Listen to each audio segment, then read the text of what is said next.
ماذا بينك وبين الله ايه يا هناء؟ ماذا بينك وبين الله ايه يا هناء؟ صلى على النبي يا حبايبي في التعليقات. انا طبعا مش هقول لكم اله ايديكم تتشل، اللي مش هيقول عليه افضل الصلاة والسلام. اقول لكم ربنا يسعدكم يا رب. اللي يقول في التعليقات ويكتب كده اقول لكم صلى على النبي تقولوا عليه افضل الصلاة والسلام. يوم تشهد عليكم ايديكم وارجلكم، اكتبوا كده عليه افضل الصلاة والسلام وحطوا لايك.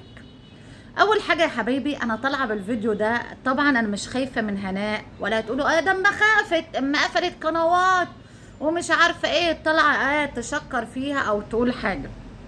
انا بقول لكم كلمه الحق، انا مش خايفه منها. انا جالي 3 انذارات مره، والحمد لله هم عملوا قنوات جديده. انا الحمد لله قبل كده اكرم سلام عمل لي، وربنا اللي معايا مفيش حد من الداعمين زي اللي هم بدهم الداعمين اللي هم خارج مصر.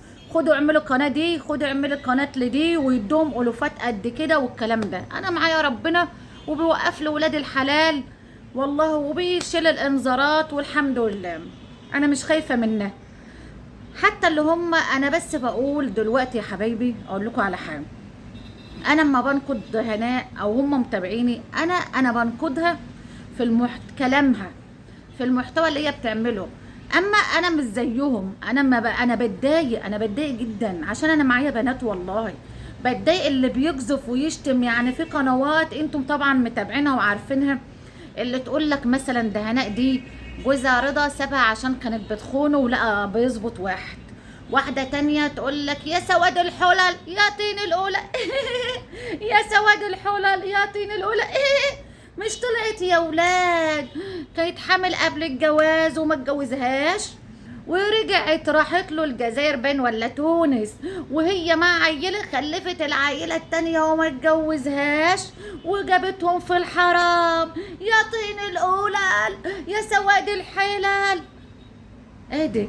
يعني واحدة مزانية وواحدة جايبة ولادها في الحرام، وواحد يقول لك ده اجهضت بنتها، اجهضت 4 مرات ولا 6 مرات، ولادها معاهم بوي فريند وعايشين معاهم. ليه؟ ليه الكلام ده؟ ليه؟ انا اللي بقول اللي هي محتواها كذب. حتى كيمو ده قلت اشتغلات بكره تدور لكم على عريس مغربي، وانا قلت اشتغلت وفعلا هي اشتغلت. هتدور على عريس مغربي بعدها، وبعدها عريس سوري، وبعدها عريس جزائر. قلت هتدور على جميع الدول.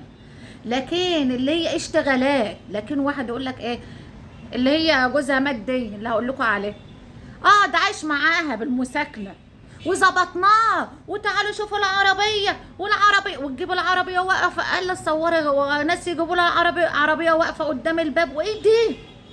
ليه؟ ليه بتبحثوا عن فضايح الناس ليه كده؟ ليه؟ خلاص عايشه معاه بالمساكنه.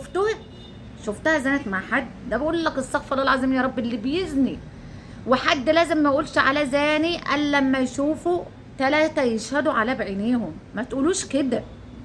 ده اللي انا بتضايق منه يا حبايبي، اللي هم بيسبوا ويقذفوا.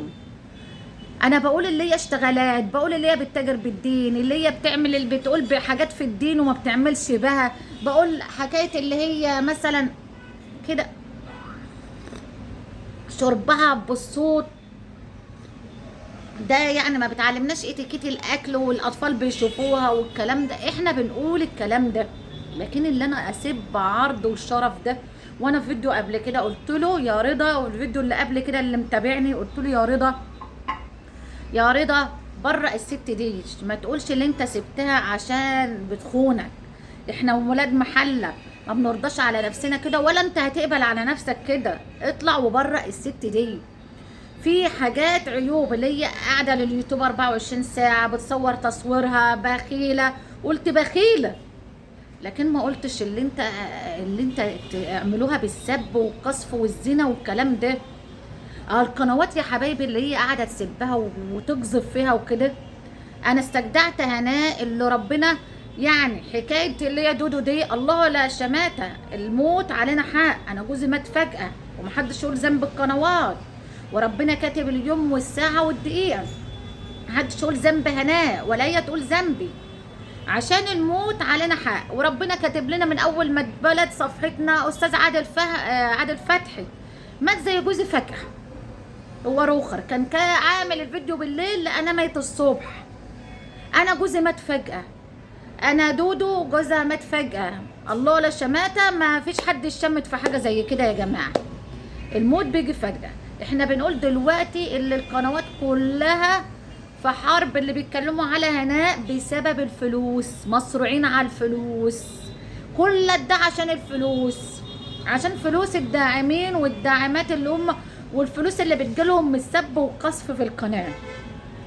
عايزة اقول كده، عاملين حريقة، انتوا سايبين حال البلد، والناس سايبة حال البلد وما اعرفش، وسايبين مشاكل كتير، وسايبين حتى في حاجات ممكن احنا بلاش ماسكين هناء محتواكم. هناء في حاجات بيتكلموا عليها. انا لو انا شفت فيديوهات، انا اتكلمت عن ليلى نجار، حكايه الزبده، وحكايه مشاجرتها مع ساره احمد، وحكايه الزبده المغشوشه. بتكلم عن حلميه، بتكلم عن زاهيه، بتكلم عن اي حاجه بشوفها غلط. لكن دول يا حبايبي لا، ماسكين هناء، دول محتواهم في كل حاجه. دي اللي بتجيب لهم مشاهدات، ودي اللي بتجيب لهم داعمين منهم لله، متغاظين من هناء اللي مش عارفه ليه بيدعموهم بفلوس طائله. يعني حتى دودو، ما هي جوزها لسه ميت بقاله اسبوع ودمه لسه ما بريتش. يعني يا دودو انا بس، انت بتنقض الناس، لازم حد ينقضك. انت طالعه ولسه جوزك همك على الفلوس. يعني انت بتجرب بدم جوزك. قلت الفيديو اللي انت حطاه ترحموا على جوزي، حاطه في اعلانات تربح، قلت عيب كده. انا بقول كده.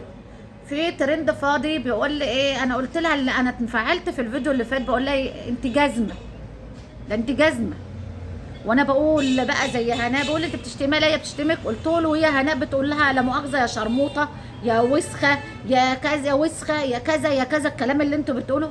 يعني قالت لها كده، ما بتشتمها بالالفاظ دي على كلمه جزمه، زعلان قوي على الكلمه دي. وانا انفعلت اما لقيت اللي هو اللي حصل، اللي انت طالعه بتقولي خلاص مش همك موت جوزك، راح همك على الفلوس، وتقولي يا استاذ سيد يا حرامي يا ما اعرفش يا منتدى، والاخر تعيط وتقول انا ضعفت، ده جوزي قواني، ده جوزي سندي، ده والاخر تقول ده انا قويه، ده انا 100 راجل، ده انا هفعصك، ده انا هوريك، ده انت هتشوف، ده انت يعني انت قويه وميت لسان، وتيجي في البث تعيطي وتنهى وتعملي كده عشان الداعمين.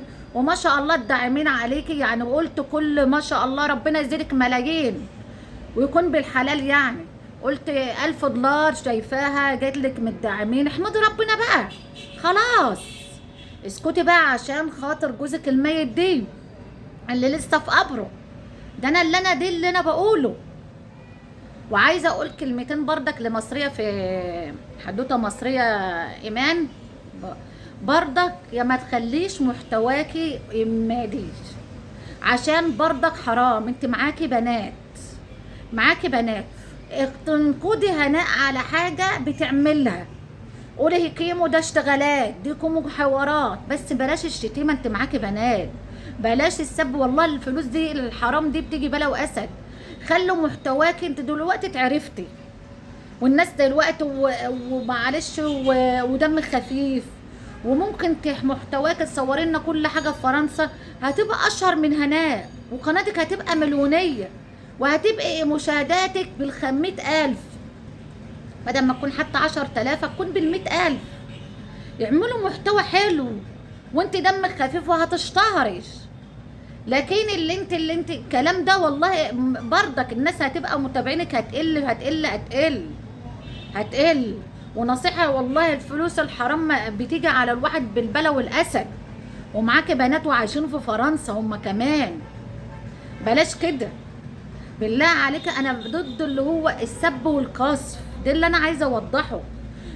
احترمت هناء بقى يا حبايبي، وانا دول اللي كنت اللي هنسى اقولها، اللي هي طلعت اشوفها في البث، اللي هي في فيديو، الا ما جابتش سيرتهم ولا اتشمتت ولا قالت ذنبي ولا قالت ده هم حريقه مع بعض وماسكين واكلين في بعض، واللي شتمني ماسكين واللي شتمتني ما لقيتش اي حاجه دي. انا والله العظيم احترمتها في الجزئيه دي، اللي هي يا جماعه ما شمتتش وسايباها لله. ويمكن والله العظيم الواحد يتراجع، كل واحد بيحاسب ربنا. يعني انا ممكن يقولوا ده سرقه مزرعه عمهم، الدليل اللي هو يبين القانون هو اللي هيدل اللي هم لو هم عمهم له حق هياخد المزرعه او الارض.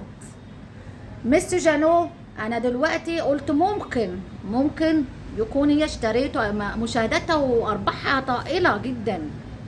انا ما شاء الله ارباحها بالملايين، ممكن اشترت البيت، بس ما تكذبش بقى وتقول بتاع بنتي والكلام ده. احنا بقى بنقول ده بتاع بنتي ومين اللي هيسكن في بنتي؟ ما بنتك اللي تسكن فيه، احنا بنقول بنتك اللي تسكن فيه، ادام اشتريته تسكن فيه. طب مين اللي هيقعد فيه؟ لا مش مين اللي هيقعد فيه، يعني بتدي انشغالات. وهي على رأي واحد فعلا هناء هي اللي بتجيب الكلام لنفسها، وهي اللي بتجيب الحوارات لنفسها بكلامها ده، وهي اللي قالت على نفسها قبل كده، خلت كل الكلام انا خدامه في البيوت، انا اللي هو اللي خدت بيته ومش عارفه. هي اللي بتجيب الكلام لنفسها ويخلوهم ياخدوا عليها فرصه. دي اللي احنا عايزين نقوله. بس انا احترمتها بصراحه، وشابوه عليك يا هناء اللي انت ما طلعتيش بقولتي انا متشمته او هم يستاهلوا، وهم القنوات كلها والعب بعض. وربنا ما بيسيبش يا جماعه والله العظيم. يا ريت يشوفوا يعني يتكلموا في اي مشكله. مشاكل كتير وقنوات كتير عندهم مشاكل وقنوات كتير. يعني انا شفت قناه وعبد الله ابن الكويت شاتم ام روضه شتيمه وعايز غوشته الكلام ده، لسه هتكلم عليه تاني في الفيديو الجاي. يعني اتكلموا في اي محتوى بقى غير هناء. ده انا اللي عايزه اقوله يا حبايبي، ومش هطول عليكم. ويا ريت حتى ده كمان الفيديوهات بتاعهم بتقعد بالساعه، ساعه ساعة والناس بيستمعوا. يعني فيكوا باقة وفيكوا وقت وفيكوا كل حاجة عشان تسمعوا الواحدة، إذا كانت دودو ولا مصرية ولا غيرها ساعة. ده أنا لسه ببص عاملة 11 ساعة وبقول كتير. يلا يا حبايبي ما طولش عليكم واعملوا اللايك.